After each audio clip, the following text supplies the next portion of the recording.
Welcome to the Narrowboat that James built. Hope you're well. Thanks for joining me today. While I'm in the kitchen making a brew, I've had a bit of a nightmare, to be honest. The sink, as much as it's great to have a sink on board, it's also slightly misleading because last night I had a little bit of tea left over which I hadn't drunk. I had to chuck it out of the sink. Obviously it goes straight through the open plug hole into my work surface down there. So bit of tidying up, happy days. Right, so today is all about the fireplace, and I'm hoping that it's all going to be about the fireplace for the next day or two, not for the next week. We'll have to see. There's a way of making it damn sight easy for yourself, and that is to make sure that all the walls are true. So I've done that. I've put the back wall up here. Well, that was part of the galley. I've put a side wall on as well. I've also cleaned my cup, so it doesn't look like it's got 2 months worth of baked on tea anymore. Which, in fairness, it didn't. It was only like a few days. That's how much tea I drink and how infrequently I wash my mug. Right, back to the fireplace. Right, so one of the things I need to do, first off, I've got this wall here. This is straight and true. I now need to put one across here. As you'll see, there's going to be quite a large void at the back. That's fine. That's where the pipes are going to be. That's where obviously the conduit's going to be underneath here, but the pipes are going to run behind there. It's not going to be particularly, well, the pipes are going to be a little bit inaccessible after that. So all I really want to do is make sure that there's no brackets or anything like that that I can't access. And if that is the case, then I'm going to move them now. Okay, so first things first, position. The fire is going to be here, pointing down the boat. The reason why it's here is because the flue can come straight up into the middle of that gap in the ceiling. It also comes into the boat less. If it is that way, there's less gap on that side for it to be there. If it was there, there's more gap at the back, and therefore it's in the boat more. Okay, so first off, what I need to do is prepare the area. So backboard's in, sideboard is in, but I need to trim this down a bit. I need to take that to 660 instead of 800 where it is. I did think of doing it bigger and then bringing it in once the tiles are on it, because there will be some excess and I don't know how much excess I need. But I need to make the floor first, so it's going to be raised up by 100mm. I need to put that on, and then I need to put the backings on. So what I've got is, as you know, there's lots of layers that you need to build up. So Solivtech have got some really good information on that. The first one is an air gap between here and here. And for an air gap, obviously, it's Solivtech just say you use offcuts. I'm using some of this, which I picked up a week or so ago. It's 12mm square steel. The idea is that it's going to attach onto there like battens, 2 along there, 2 along here, and that's going to provide a 12mm air gap. Onto there goes something called calcium silicate board, which is this. It's extremely fire retardant. It's quite easy to cut. It's 25mm thick, and the idea is that basically just goes onto those steel runners like that. Then onto there you need cement board or hardy board. So this stuff is this. This is quite heavy, this stuff. So that sits on there, on top of that. This has got 2 surfaces, one is smooth, one's rough. I've been advised to use the rough surface to apply the tile adhesive to. So once that's in place, you then use this, which is, well, it is lots of different varieties. This is just some Tops tiles, but that's a heat resistant tile adhesive.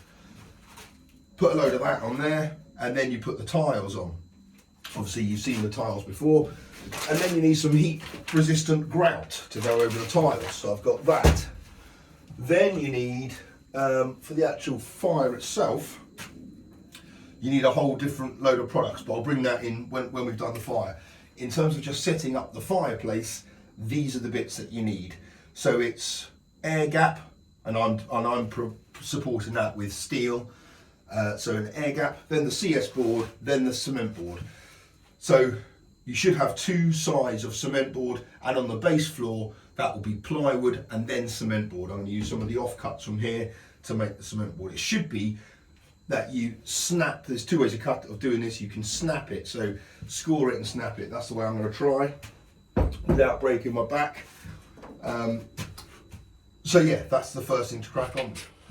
So before I put it down, I'm just going to work out the exact dimensions of it all. So these are the tiles, and I'm just going to position them as though they would be when all the fireproof gubbins is up around the sides.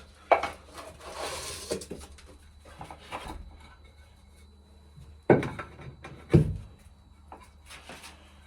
you know these are posh tiles when they've got a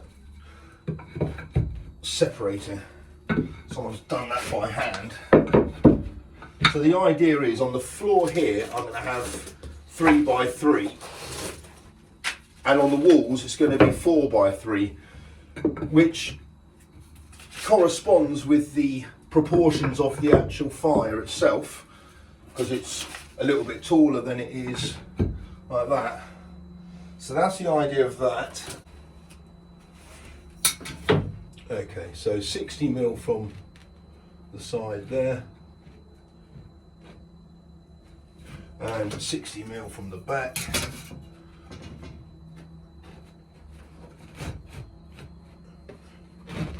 And obviously there'll be a bit of grout and space between these, but that's going to be the position of it. Okay, and I just want to make sure that I've got the right kind of spacing. Obviously I've measured this a million times. Oh, bloody hell.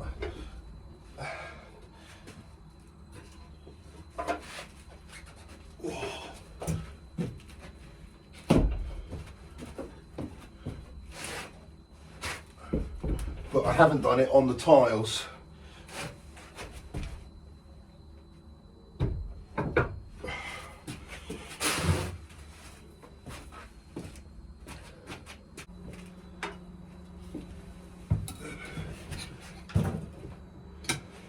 Right, so that is 115 from the side of that to the edge of the tile, which is what I want.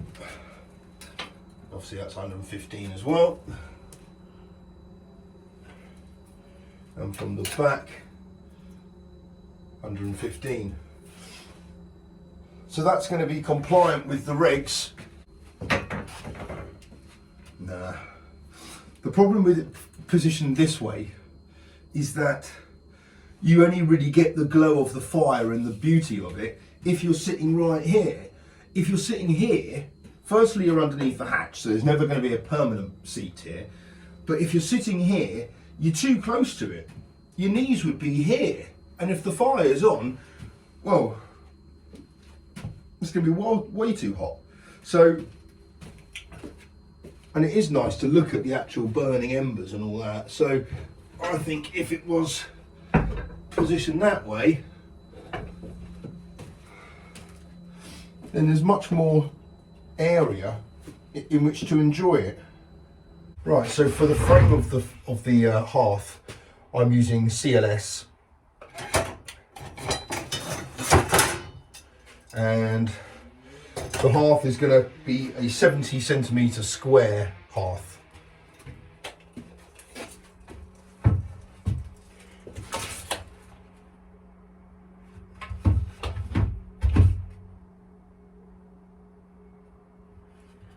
Trying to find the best part to cut. Blimey, that is really bent. Alright, this first bit's okay.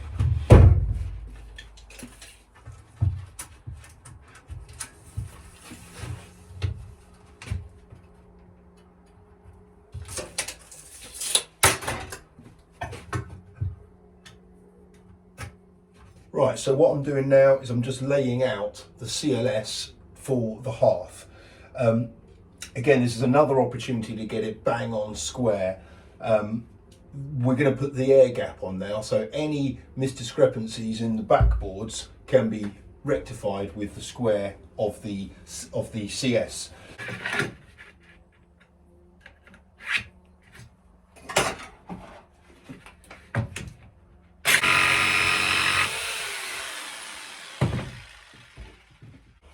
Okay, so the base of the hearth is in, or kind of. It just needs some cement board putting on top of that, but it's strong enough to hold me, so I'm guessing it's strong enough to hold the fire. Right, next job is to cut this cement board, or hardy board as it's sometimes known as. There's a few different schools of thought of this, and I've had a look on some various YouTube channels, and I'm going to go for the score and snap approach, which is exactly as it says on the tin. Now, the trick is, or what I'm seeing, is that you put one board on top of another so that you can pick it up or get your fingers underneath it or something like that. This is really sharp, this stuff. And now my first board needs to be, this is 80 high. It's not really, but it will do. And I need it to be a height of 60.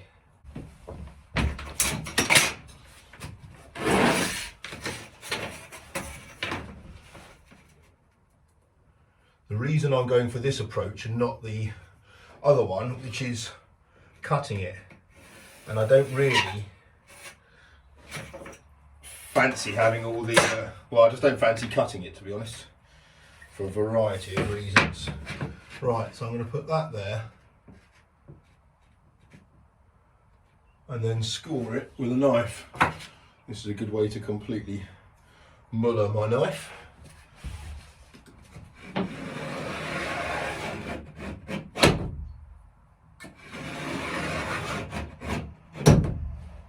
Okay. Now apparently you now just lift it from the front and snap it up without breaking your back. Oh, bloody hell. Maybe you should have something as a fulcrum there.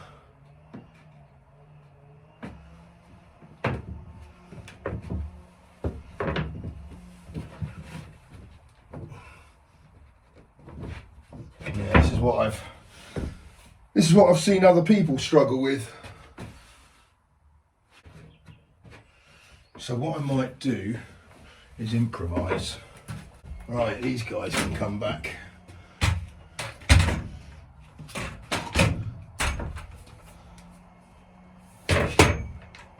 So if they provide the downforce, and ideally I'd find someone in the yard to provide the upforce, but sadly I think that's going to have to be me.